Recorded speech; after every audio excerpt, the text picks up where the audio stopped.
আসসালামু আলাইকুম, শুভ সকাল। আশা করি সকলেই ভালো আছেন। তো আমি আজকে চলে আসছি গ্রামের বাড়িতে। আমার সরিষা ক্ষেত প্লাস পাশাপাশি আরও কিছু সবজি ক্ষেত আছে দেখার জন্য। চলুন, আমি নিজেও দেখবো, আপনাদেরও দেখাবো। ভিডিওটি দেখতে থাকবেন, আশা করি সকলের ভালো লাগবে। ধন্যবাদ।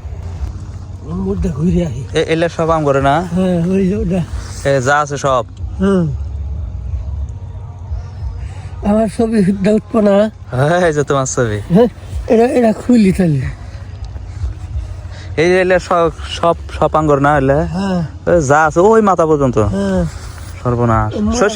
শস্য তো ভালোই হয়েছে। আমি পুরো ক্ষেত ঘুরে ঘুরে আসলে যতটুকু অ্যানালাইসিস করছি, যদি দানাগুলো শুরু থেকে শেষ পর্যন্ত এরকম থাকে, আল্লাহর কাছে আশা রাখি খুব বাম্পার ফলন পাবো ইনশাআল্লাহ।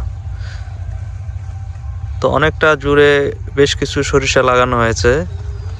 তো পুরোপুরিভাবে যদি আমরা সরিষার ফলনটা পাই, খুব ভালো একটা প্রফিট পাবো ইনশাআল্লাহ।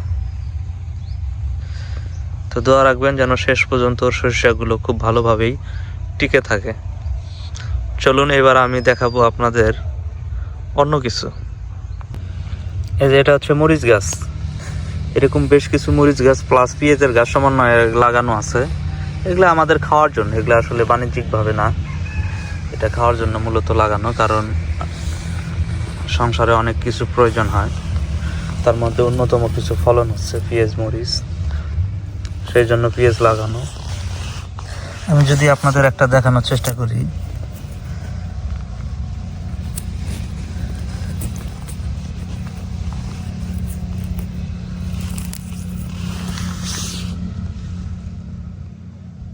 এই যে পেঁয়াজের সাইজ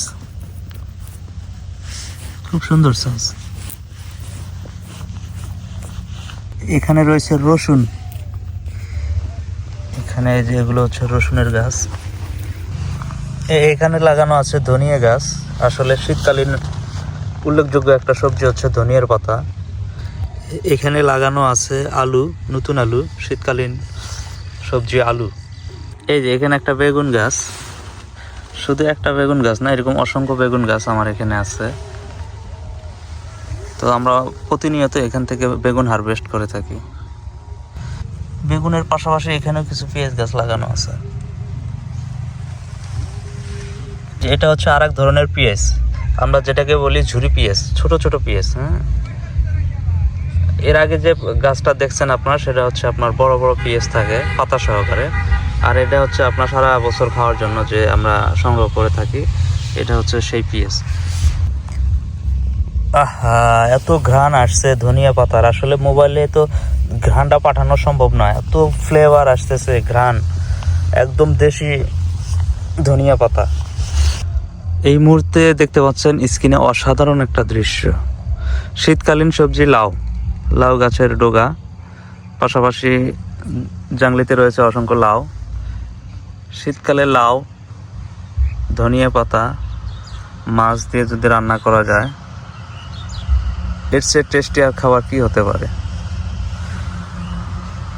আসলে লাউ গাছের মেয়াদ শেষের দিকে, এখান থেকে অনেক লাউ অলরেডি খাওয়া হয়েছে, এখন শেষের দিকে। যারা শহরে থাকেন তারা বলবেন এটা কি গাছ, এটা সিক্রেট ভাবে রেখে দিলাম, এটা আমি বলছি না। শহরে যারা থাকেন তাদের উদ্দেশ্যে।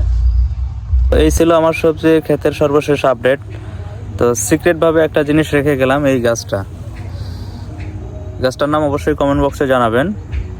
তো সকলেই ভালো থাকবেন, ধন্যবাদ, শুভ সকাল।